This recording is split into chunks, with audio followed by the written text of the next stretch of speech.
Hello, YouTube. Hey, I just wanted to show you guys something that I think is going to be very handy in the shop.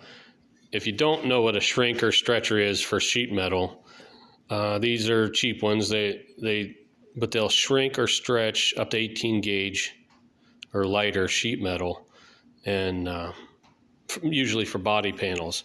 So mine always have been just used by hand with these handles, and then the thing's put in the vise, and you put your sheet metal you want to bend or squish or stretch in this end and pull down. It's always a pain because you're using one hand to hold the metal and one hand to pull the handle. So I just built this. It's a very crude machine.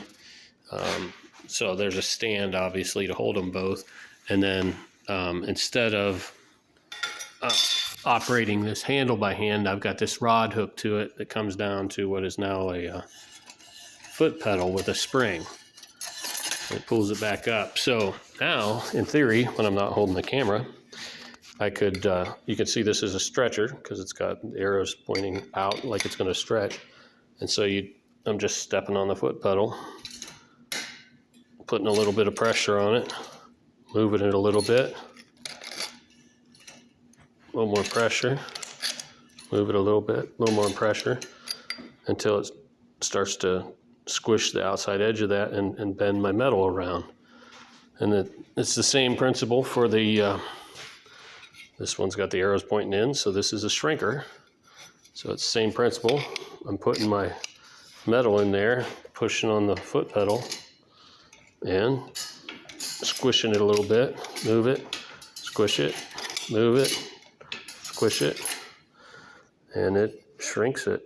So I've got a stretch on that end, a shrink on this end.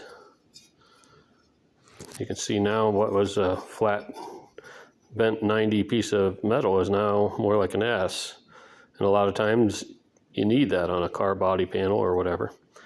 Anyway, it's a crude construction, but it's very simple. If anybody, you guys want to try it, these are cantilevered just a little bit to get more of an angle here. I do recommend anytime you build a stand, if you're going to use it on concrete, to weld some nuts on the bottom, put bolts through, then weld a nut on top. You can kind of crank in and out. That one's a little out of level now. The thing don't shake. It's very stable. But anyway, needs a paint job. But that's my shrinker stretcher and my filthy garage behind it. Hope this helps somebody.